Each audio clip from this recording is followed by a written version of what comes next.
Kita kada boleh ingin panjang umur kalau tujuannya itu mengumpulkan dunia atau tujuannya adalah karena nyaman di dalam dunia ini.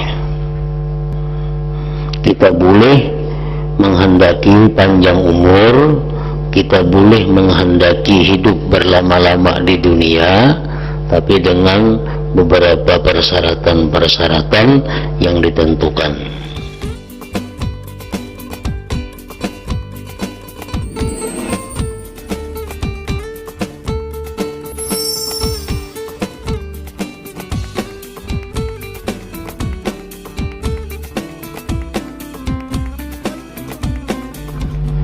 Bismillahirrahmanirrahim. Alhamdulillahirabbil alamin. وبه نستعين على أمور الدنيا والدين والصلاة والسلام على أشرف الأنبياء والمرسلين سيدنا وحبيبنا محمد وعلى آله وصحبه أجمعين.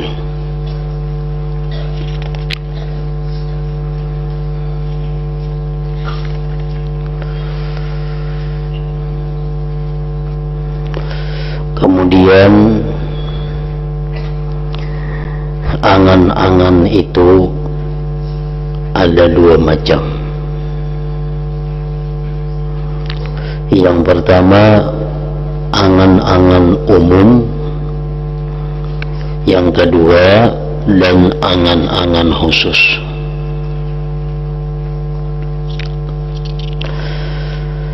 Angan-angan umum yaitu menginginkan hidup terus untuk mengumpulkan dunia dan bersenang-senang dengannya. Ini adalah maksiat yang murni.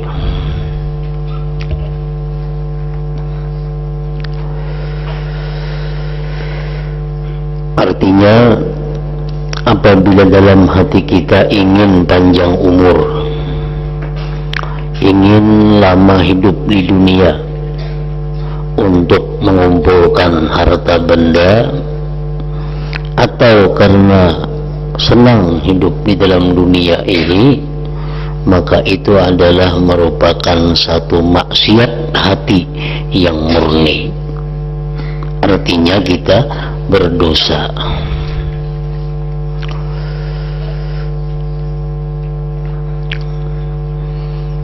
Orang yang hidupnya nyaman, orang yang hidupnya itu berkecukupan, lalu ia ingin hidup dalam dunia ini lama. Nah, itu adalah sesuatu keinginan yang berdosa.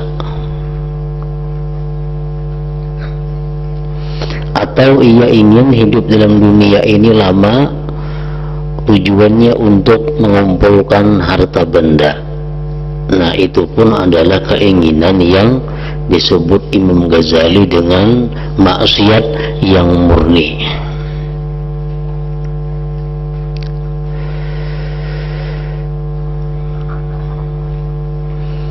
Jadi kita kada boleh ingin panjang umur kalau tujuannya itu mengumpulkan dunia atau tujuannya adalah karena nyaman di dalam dunia ini.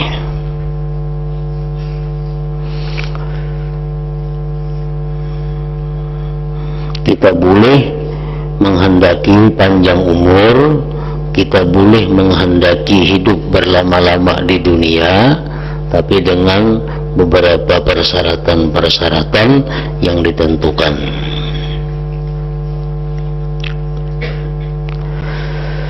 Yang lawannya adalah pendeknya angan-angan. Allah Ta'ala berfirman, "Fadharhum ya'kulu wa yatamatta'u wa yulhihimul amalu fasawfa ya'lamun."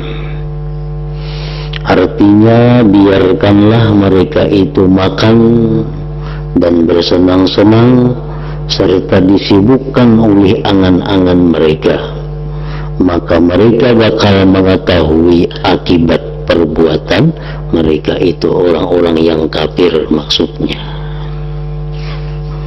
Nah, yang demikian itu disebut dengan angan-angan umum. Dalam sebuah hadis disebutkan, man ahabba lika Allah ahabballahu liqa'ahu wa man kariha lika Allah karihallah liqa'ahu.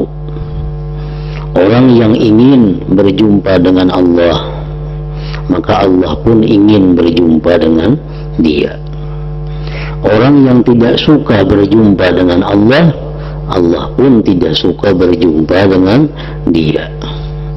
Orang yang ingin lama-lama di dalam dunia ini karena mengejar kesenangan dunia, itu berarti dia kada ingin berjumpa dengan Tuhan. Tuhan pun tidak ingin berjumpa dengannya.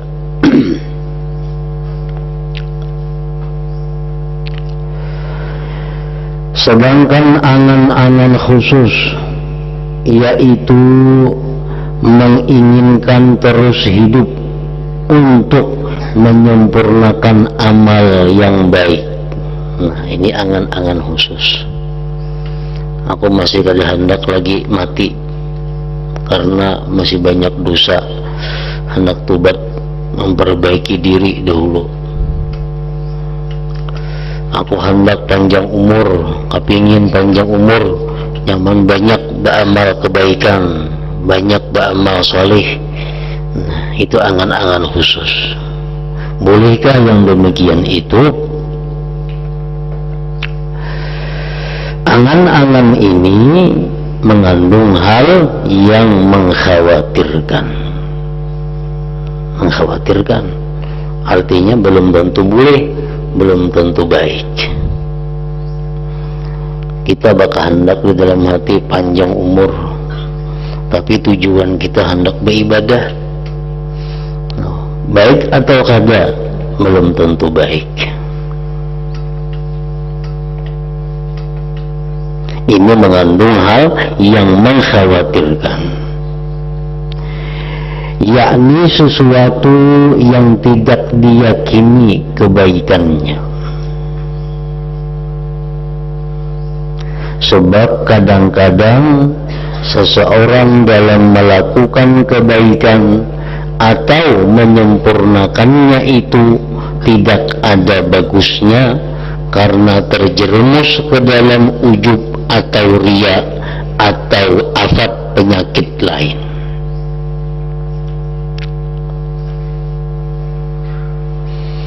Ku hendak lagi berumur setahun-tahun, nyaman aku puasa awak Senayan Kamis umpamanya. Aku hendak lagi hidup 10 tahun, nyaman aku hendak sembahyang tahajud tiap malam, sembahyang berjamaah tiap hari. Nah, boleh kada itu, baik kada itu? Belum tentu, karena masih mengandung hal-hal yang mengkhawatirkan.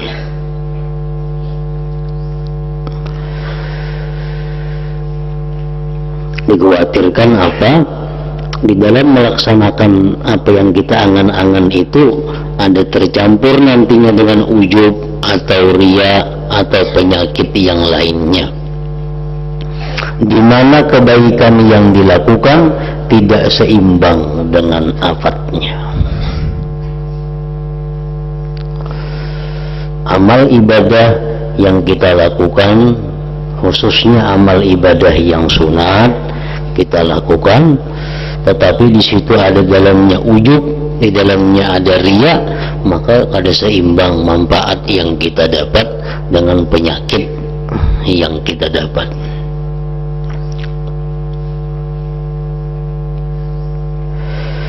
Jadi kalau begitu, apabila seseorang mulai melakukan salat, puasa atau lainnya, maka ia tidak boleh memastikan bahwa ia bakal dapat menyempurnakannya.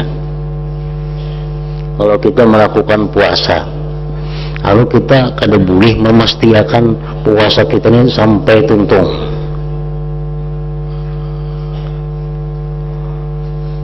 Kita puasa, kita kada boleh memastikan bahwa kita hidup sampai buka kaina.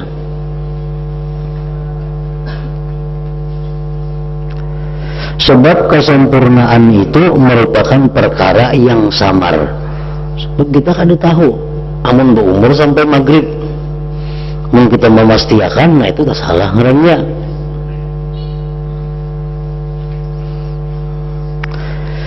Juga tidak boleh bermaksud menyempurnakannya dengan memastikan, sebab boleh jadi hal itu tidak ada kebaikannya bagi orang tersebut. Sebaliknya ia harus membuat kait dengan istisna insya Allah. Insya Allah. Jadi kita puasa hari ini, insya Allah kita akan sampai kepada buka puasa maghrib kaina. Nah, kada boleh kita memastikan pasti tuntung hari ini, kada boleh. Atau dengan syarat baik, atau dengan syarat baik. Artinya apa? Kita hari ini puasa umpamanya. Nah, kita berharap puasa kita ini kita bisa menuntungkan sampai kamarian, sampai maghrib. Namun hingga situ aja harapannya masih belum baik, belum boleh. Kita puasa, lalu kita berharap mudahan puasa kita tuntung sampai buka. Nah, hingga situ aja masih kada boleh. Yang boleh kayak apa? Kita puasa, kita berharap puasa kita ini sampai buka jika itu baik. Nah, dibuat jika itu baik, artinya jika itu mendatangkan manfaat yang lebih besar kepadaku, supaya lepas seseorang dari buruknya angan-angan.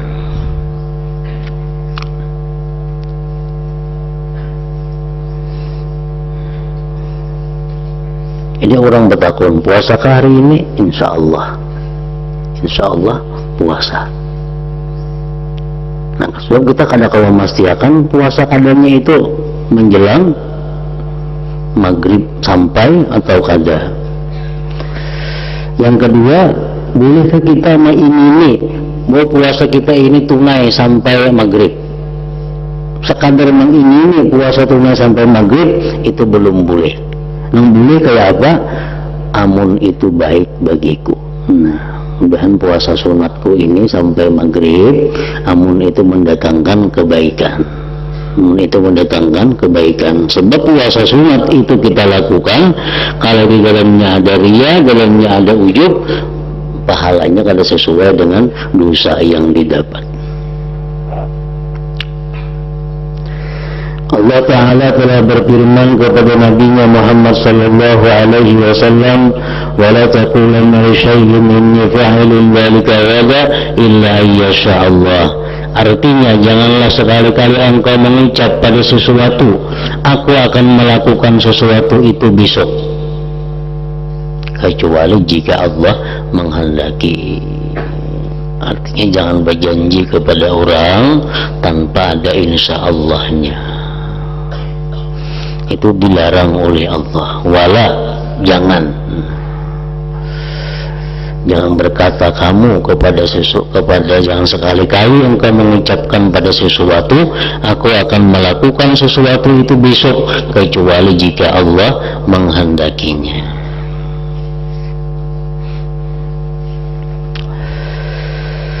Kebalikan angan-angan itu menurut para ulama adalah niat yang terpuji. Para ulama mengatakan demikian hanyalah menurut cara memberikan keluasan, karena orang yang berniat dengan niat yang terpuji itu pasti tidak mau berangan-angan. Inilah hukum amal angan-angan dan niat yang terpuji. Nah, ada perbedaan antara angan-angan lawan niat. Angan-angan ini biasanya untuk waktu yang akan datang. Kalau niat ini kita ketahui niat itu artinya bersertaan dengan perbuatan. Niat yang terpuji merupakan pokok yang dikukuhkan dan mengenalnya sangatlah diperlukan. Para ulama yang mentakrifkan definisi niat terpuji itu berkata, apa maksudnya niat terpuji itu? Niat benar yang terpuji ialah keinginan melaksanakan amal yang dimulai sebelum amal-amal lain, dengan memastikan lagi pula ada kehendak menyempurnakan dengan pasrah kepada Allah dan istisna insya Allah. Nah, niat yang terpuji itu adalah kita memastikan perbuatan yang kita perbuat, untuk selanjutnya kita serahkan kepada Allah, atau dengan istilah lain insya Allah. Kita sembahyang, usolli fardu zuhur, aku sembahyang fardu zuhur. Nah, tentukah kita sembahyang zuhurnya 4 rakaat, itu kita serahkan kepada Allah. Saja aku puasa, itu kita pastikan aku puasa, pasti kita puasa. Tapi tentukah kita puasa itu kita serahkan kepada Allah. Nah, ini ngarannya niat yang terpuji. Jadi boleh aja kita memastikan aku puasa, karena memang niat itu berserta dengan perbuatan. Aku puasa, boleh kita memastikan aku puasa. Tapi untuk selanjutnya aku serahkan kepada Allah, tuntung kadanya itu atau baik kadanya. Nah, itu niat. Andai kata ada orang bertanya kenapa dibolehkan memastikan pada permulaan tetapi wajib pasrah dan istisna insya Allah dalam menyempurnakan, jawabnya karena tidak ada kekhawatiran pada permulaan. Permulaan itu sudah kita mulai, jadi kita tidak kekhawatiran. Allahu Akbar kita sembahyang, itu sudah mulai, jadi kita boleh memastikan di situ aku sembahyang. Sebab amal itu pada permulaan bukanlah suatu hal yang berada di belakang, belum terjadi. Sedangkan dalam keadaan menyempurnakan terdapat kekhawatiran, karena menyempurnakan amal adalah suatu hal yang berada di belakang. Nah, kita mulai sembahyang itu kita pastikan karena kita sedang mulai. Tapi apakah amalnya selesai atau kada, itu hal yang di belakang. Oleh karena itu diserahkan kepada Allah, atau dengan kalimat insya Allah. Jadi dalam penyempurnaan itu terdapat 2 kekhawatiran. Kekhawatiran bisa sampai kepada kesempurnaan, engkau tidak tahu apakah bisa sampai ke sana atau tidak. Dan kedua, kekhawatiran rusaknya amal, engkau tidak tahu apakah dalam penyempurnaan itu baik atau tidak. Kalau begitu wajib istisna mengucap insya Allah lantaran kekhawatiran sampai tidaknya kepada kesempurnaan, dan wajib pasrah lantaran kekhawatiran akan rusaknya amal. Nah, jadi kita puasa, kita sembahyang, kita berniat, kita pastikan aku sembahyang, dan insya Allah sembahyang ini tuntung sempurna. Karena sempurna itu diserahkan kepada Allah.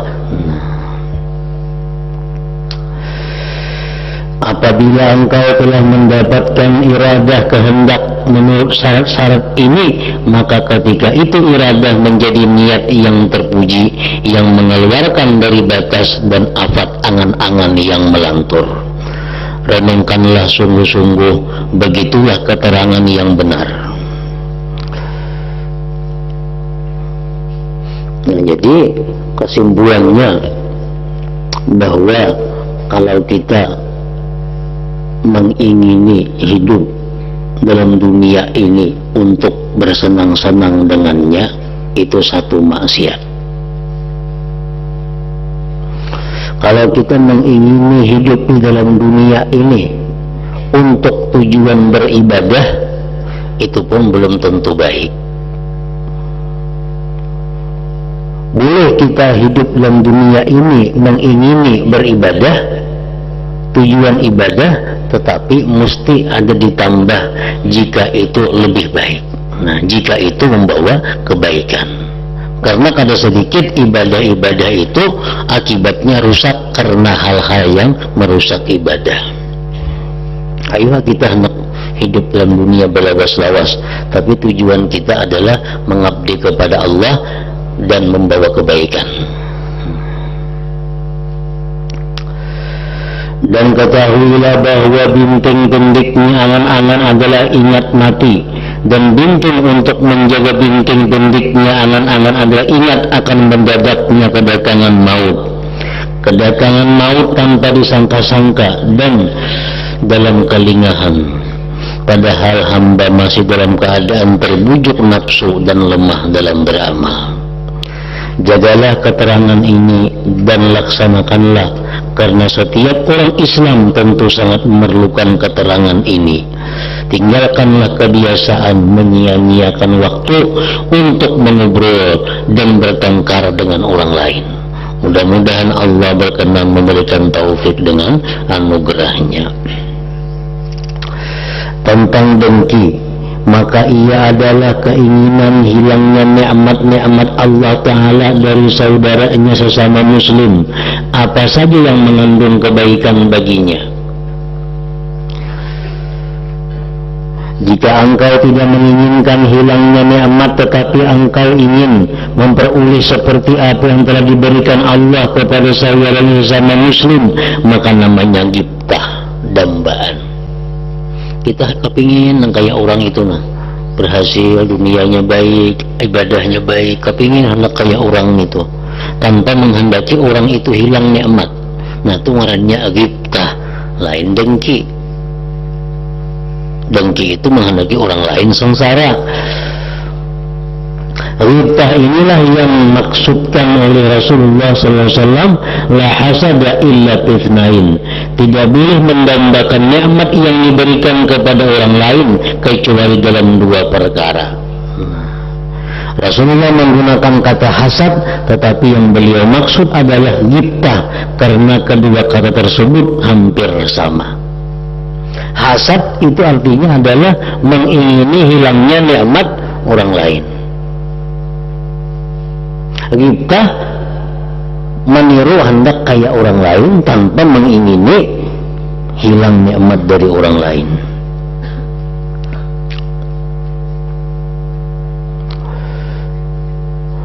Kalau dalam nikmat yang diterima saudara sesama muslim itu tidak mengandung kebaikan baginya, lalu engkau menginginkan hilangnya nikmat tersebut darinya, maka yang demikian itu disebut gairah.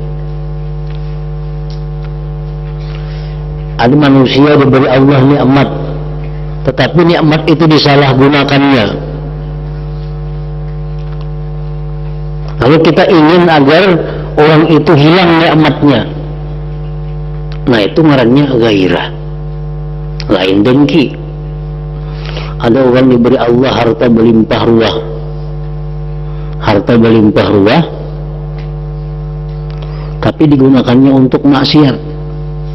Nah, kalau kita ingin agar orang itu dibangkrutkan oleh Allah supaya jangan lagi menggunakan harta itu kepada maksiat, nah itu ngarannya gairah, itu lain dengki juga. Nah, itu boleh jadi tuh. Kebalikan dengki adalah nasihah, yaitu kehendak tetapnya nikmat-nikmat Allah Ta'ala pada saudara sama muslim. Nikmat apa saja yang mengandung kebaikan baginya. Nah, ada orang muslim dapat nikmat dan ingin bisa menggunakan nikmat, lalu kita ingin agar nikmat itu tetap pada dirinya, itu ngarannya adalah nasihat. Jika ditanyakan bagaimana cara kita mengetahui bahwa nikmat yang diterima saudara sesama muslim itu mengandung kebaikan atau kerusakan baginya, supaya kita bisa berkehendak baik kepadanya atau mendengkinya. Kalau orang menggunakan nikmat di jalan yang baik, kita kepingin nikmat itu hilang darinya, ngarannya dengki. Kalau orang dapat nikmat banyak dari Allah, digunakannya kepada yang jahat, kita ingin agar nikmatnya itu hilang, ngarannya gairah. Nah, kayak apa cara mengetahuinya? Maka jawabnya, kadang-kadang kita mempunyai dugaan kuat akan adanya kebaikan atau kerusakan itu. Kuatnya dugaan bisa berlaku sebagai ilmu dalam masalah ini. Apabila engkau merasa ragu, maka janganlah mengharapkan hilangnya nikmat seseorang muslim atau tetapnya. Kita ragu-ragu nikmat itu digunakannya kepada kebaikan kah atau kada kah? Kita ragu-ragu nikmatnya itu digunakannya kepada yang jahat kah, kepada yang baik kah? Kada jelas. Nah, kita jangan hendak mencita-cita mengingini hilang nikmat dari orang itu, karena kita belum jelas.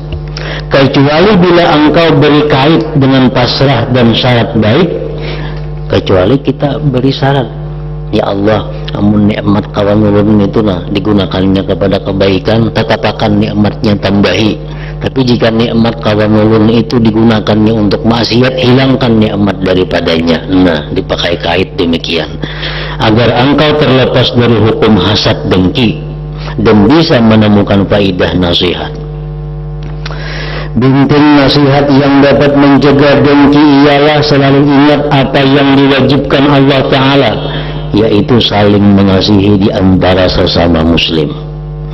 Sedangkan yang membintingi binting ini adalah ingat kepada apa yang diagungkan Allah Ta'ala, yaitu hak orang mukminin,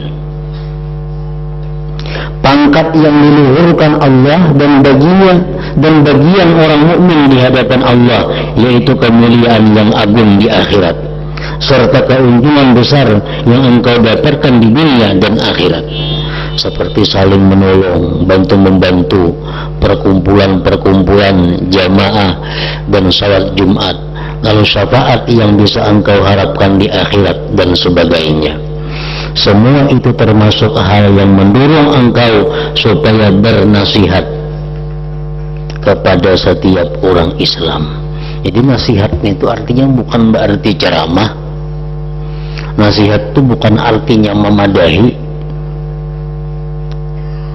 Nasihat itu adalah perbuatan hati, di mana hati kita ini mengingini saudara-saudara kita muslim itu bahagia, beruntung dunia dan akhirat. Nah, itu ngarannya adalah nasihat.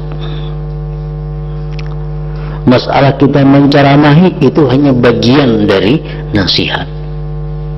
Jadi nasihatnya dalam hati. Kita kepingin orang lain itu senang, kita kepingin orang lain itu untung, itu ngarannya adalah nasihat. Kita kepingin agar orang lain ini terlepas dari dosa, kita kepingin orang lain itu selamat, kita kepingin orang lain itu pintar. Nah, ini ngarannya nasihat. Inilah salah satu yang menyebabkan derajat atau martabat orang alim atau guru itu dimuliakan oleh Allah. Kenapa? Karena guru-guru itu dalam hatinya apa? Supaya orang lain itu pintar. Itu orangnya nasihat. Guru-guru itu dalam hatinya supaya orang lain itu jangan maksiat. Guru-guru itu dalam hatinya supaya orang lain itu baik akhlaknya. Nah, itulah yang menyebabkan martabat guru-guru itu ditinggikan oleh Allah Subhanahu wa Ta'ala, karena ada nasihat di dalam hatinya kepada umat manusia. Kita bisa diisi murid 10. Agar kita menghadapi murid itu beritaan atau saya bunga yang kehendaki kadada. Semua macam hendak 10 itu pintar, 10-nya itu jadi orang alim, 10 jadi orang ahli surga, pasti kalau itu menjadi guru. Itu nasihat di dalam hatinya. Dan sifat nasihat yang ada di dalam hati kita itu mendatangkan faidah pahala yang sangat besar. Kenapa anak wajib menghormati orang tua? Kenapa anak wajib bakti kepada orang tua? Karena orang tua itu dalam hatinya nasihat luar biasa kepada anak. Apabila orang tua itu anaknya kepingin bunuh, orang tua anaknya ingin masuk neraka, orang tua ingin anaknya ini miskin, orang tua ingin anaknya ini sengsara, ada. Sejahat-jahatnya anak, tetap orang tua itu ingin anak ini masuk surga. Nah, itu yang menyebabkan si anak ini bagaimanapun wajib hormat, wajib tunduk, patuh kepada orang tua. Karena nasihat di dalam hati orang tua itu kada ternilai tingginya derajatnya itu. Kita untuk nabi si anak kayak apa aja nakalnya anak ikam, tapi anaknya pintar, anaknya jadi orang berilmu, anaknya jadi ini. Nah, oleh karena itu anak mesti wajib tunduk kepada orang tua. Itu diatur oleh Allah karena Allah mengetahui bagaimana hati orang tua ini nasihat. Nah, jadi dengki menghendaki hilangnya nikmat orang lain, itu dengki. Sedangkan lawannya nasihat. Nasihat itu apa artinya? Menginginkan orang lain tetap nikmatnya atau bertambah nikmatnya. Kita mendoakan maghfir lil muslimin wal muslimat, ya Allah ampuni orang muslimin, orang muslimat, ampuni. Itu bagian dari nasihat.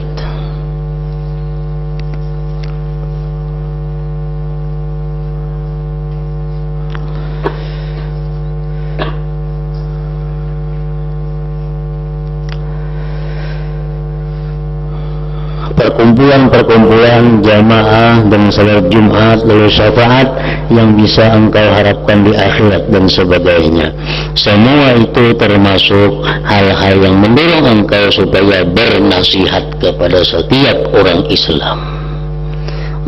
Bermaksud baik artinya kepada setiap orang Islam,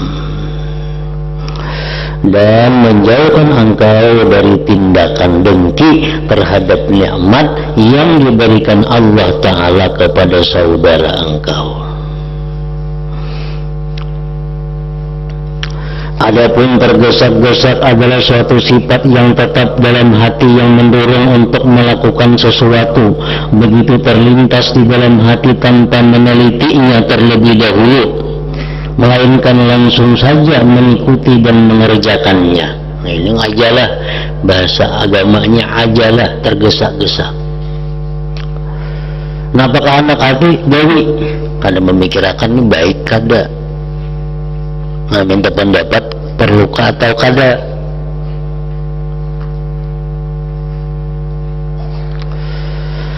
Kebalikan tergesa-gesa adalah anak perlahan-lahan tenang, yaitu satu sifat yang tetap dalam hati yang mendorong untuk bertindak hati-hati dan penuh perhitungan serta perlahan-lahan dalam melaksanakannya. Beribadah pun perlahan-lahan, bukan perlahan-lahan bacaan lambat, bukan itu maksudnya. Artinya sebelum hendak bersedekah pikirkan dulu, aku ini bersedekah ini baikkah kadakah? Artinya adakah yang lebih baik pada sedekah yang digawi atau sedekah ini kan yang terbaik? Mun aku bersedekah napa gina bahayanya? Duit habis bisa tak hutang aku, nak ada usaha bersedekah baik bawa makan dulu. Nah, dipikirkan dulu intinya. Dia sudah bagus, nah hanyar kita gawi. Itu ngarannya adalah perlahan-lahan.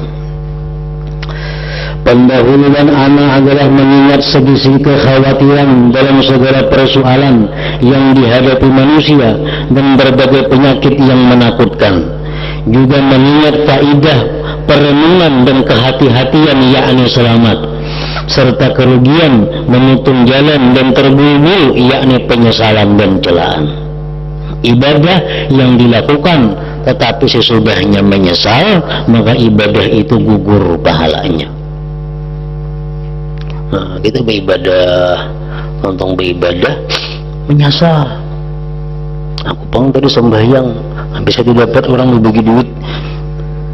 Nah, sembahyangnya ditolak Tuhan, duit kada dapat. Ibadah yang dilakukan sesudahnya penyesalan itu ditolak, gugur. Jadi supaya ibadah itu jangan menyesal, berpikir dahulu ibadahnya dilaksanakan. Orang yang tegas-tegas bawa nafsu, nah, lalu menyumbang sekian, duit habis, nah menyesal. Pahalanya kalau dapat, sesalnya maka ada. Nah ini diperlukan anah tadi. Semua ini dan semisalnya termasuk hal-hal yang mendorong untuk bertindak perlahan-lahan dan teliti dalam segala persoalan hidup, serta mencegah dari bertindak tergesa-gesa dan tanpa perhitungan. Terakhir, sedangkan takabur adalah mengikuti gerak hati untuk meluhurkan dan mengagungkan diri sendiri. Nah, itu takabur. Kebalikannya ialah tawadu, yaitu mengikuti gerak hati untuk merendahkan diri. Takabur dan tawadu itu ada yang umum dan ada yang khusus. Tawadu yang umum yaitu mencukupkan diri dengan apa yang rendah, baik berupa pakaian, tempat tinggal, atau kendaraan. Takabur yang menjadi kebalikannya ialah menganggap diri terlampau tinggi untuk mencukupkan dengan hal itu. Tawadu khusus yaitu melatih diri untuk menerima perkara hak, baik dari orang yang rendah maupun dari orang mulia. Takabur yang menjadi imbangannya ialah sama sekali tidak mau menerima kebenaran. Takabur ini adalah maksiat besar dan kesalahan yang besar. Orang yang mati di dalam hatinya ada seberat zarah daripada sifat takabur, maka dia dihalangi untuk masuk surga, diharamkan Allah masuk surga. Kita ini dalam dunia kita takabur. Ada takabur yang kita belum tubat, walaupun sekali, nah itu menghalangi kita masuk ke dalam surga. Jadi sebelum mati hendaknya kita pastikan bahwa kita tubat dari seluruh takabur yang pernah dilakukan. Binting tawadu umum adalah mengingat permulaan dan kesudahan diri.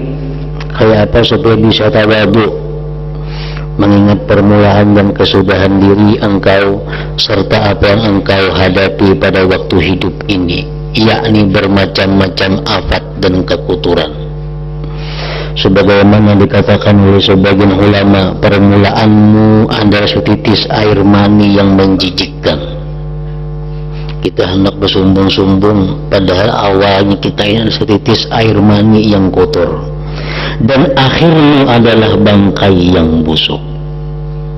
Sedangkan antara permulaan dan akhir itu engkau membawa kotoran kemana-mana.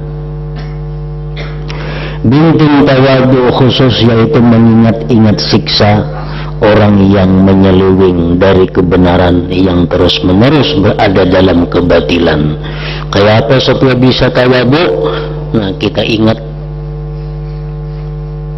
bagaimana nasibnya orang-orang yang sombong, berakhir kepada kehinaan. Fir'aun yang sangat sombong berakhir kepada kehinaan. Qarun yang begitu sombong berakhir kepada kehinaan. Semua anak sombong pasti ujung-ujungnya adalah terhina.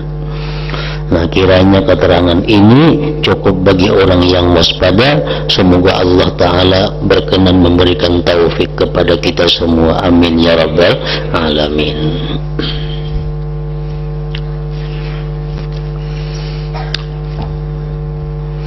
Diumumkan kepada para santri sekalian bahwa kita libur selama 6 hari mulai hari Senin, Selasa, Rabu, Kamis, Jumat, Sabtu. Hari ini kita libur cuma dari jam 8 sampai jam 5 sore. Jadi hari ini libur jam 8 sampai jam 5, masuk kembali Sabtu belajar dengan pak pelajaran hari Ahad, dan hari Ahad belajaran dengan pak hari Senin. Hari Senin libur. Nah, jadi hari Sabtu belajaran, tapi pak yang diajarkan, dipelajari pak yang hari Ahad. Sedangkan hari Ahad belajaran, pak yang digunakan pak pelajaran hari Senin. Jadi hari ini terakhir batas waktu masuk komplek jam 5 sore. Kemudian santri kelas 6 dan tahasus dimintakan untuk berada di komplek pada hari Rabu sampai hari Kamis. Santri kelas 6 dan tahasus dimintakan berada di komplek pada hari Rabu dan Kamis. Ya hadratin Nabi sallallahu alaihi wasallam. Al-Fatihah.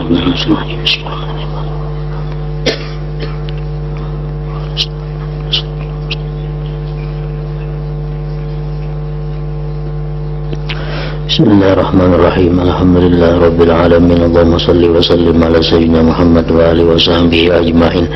Allahumma ighfir lana ma akhta'na wa ma ta'ammadna wa ma asrarna wa ma a'lanna wa ma asrafna wa ma anta a'lam bihi minna. Antal muqaddim wa antal muakhir, la ilaha illa anta. Allahumma anfa'na bima 'allamtana wa 'allimna ma yanfa'una wa zidna fahman wa ilma wa amalan wa hudan wa tawfiqa bi rahmatika ya arhamar rahimin. Sallallahu alaihi sayyidina Muhammadin wa alihi wa sallam. Alhamdulillah rabbil alamin.